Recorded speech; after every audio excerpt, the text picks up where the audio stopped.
안녕하세요 여러분, 해리입니다. 오늘은 제가 했었던 일을 가지고 한번 이야기를 해보려고 해요. 저는 작년까지 자동차 정비사였습니다. 그래서 이걸 가지고 한번 오늘 이야기 해볼 건데, 그래서 오늘은 자동차 정비에 관련된 이야기도 해보고, 제가 시급 20불까지 받았었거든요. 20불 받는 게 얼마 정도 버는 건지에 대해서 한번 이야기 해보도록 할게요. 캐나다에서 자동차 정비사로 일할 수 있는 곳들은 일단 자동차 공식 딜러샵도 있고, 그 다음에 프랜차이즈 정비소도 있어요. 미스터로브나 마이다스 아니면 칼타이어 같은 곳도 있어요. 그리고 개인이 운영하는 일반 정비소도 있고, 그 다음에 오토 바디샵도 따로 있습니다. 일단 저는 이쪽 관련해서 경력도 없고 관련 전공도 하지 않았어요. 저는 자동차를 많이 좋아하고 운전병 출신입니다. 그래도 운전병은 조금이나마 정비를 할 줄 알잖아요.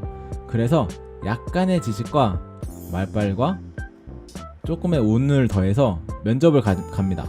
면접을 보고 이제 붙습니다. 붙어서 이제 이틀 뒤에 출근을 하게 돼요. 그러면 이게 아무런 경력도 없고 관련 전공도 공부하지 않았는데 어떻게 일을 구했냐고 물어보시면, 잘 찾아보시면은 할 수 있는 방법이 있습니다. 그래서 제가 구인 광고 두 가지를 가져와 봤는데, 왼쪽은 서비스 테크니션이고 오른쪽은 메카닉이에요. 보시면 이렇게 메카닉이 더 높은 직종입니다. 시급을 보시면 테크니션은 13불부터 20불까지, 메카닉은 18불부터 28불까지 준다고 써있어요. 그리고 밑에 학력을 보시면 고등학교만 졸업하면 된다고 써있습니다. 그런데 메카닉은 서티피케이트나 디플로마가 있어야 된다고 써있어요. 서티피케이트는 1년 학교를 다닌 거고, 디플로마는 2년 학교를 다닌 거예요. 그리고 경력을 보시면 1년에서 2년 미만을 찾고 있고, 메카닉은 5년 이상을 찾고 있어요. 이 왼쪽 같은 경우에는 애초에 초급자를 뽑는 광고라고 볼 수 있겠네요. 그래서 이 왼쪽에 있는 광고 같은 걸 보시고 지원을 하신다면 어느 정도 가능성이 있습니다. 이건 이제 제가 일했던 곳인데, 저는 트랜스미션 샵에서 일을 했었고, 보통 하는 일은 이제 클러치 교환이나 업그레이드, 그 다음에 그리고 미션을 뗐다 붙였다 하는 일을 했어요. 그리고 일반적인 정비도 했습니다. 브레이크나 오일 교환, 그리고 서스펜션 같은 자질구레한 것도 많이 했습니다.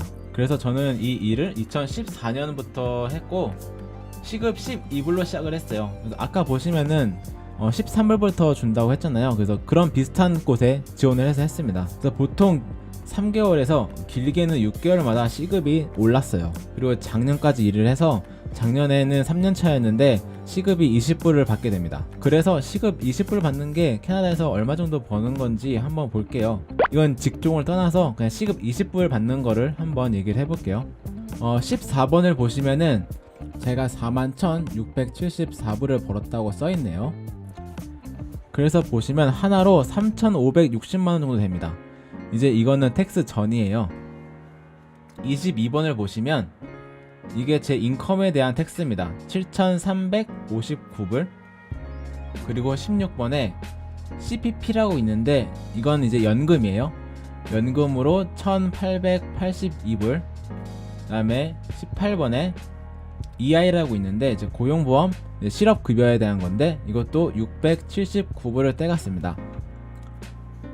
그래서 총 세금을 합치면 제가 작년에 낸 세금이 9,920불 정도가 돼요. 그래서 세금을 빼게 되면은 31,000불이 됩니다. 41,000불이었는데 31,000불이 됐어요. 하나로 2,715만원 정도가 돼요.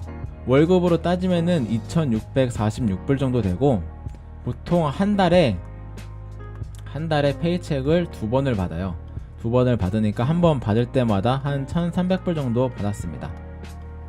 어떠신가요? 생각보다 많이 버는 것 같나요? 적게 버는 것 같나요? 세금이 제가 버는 거에서 한 23% 정도가 돼요.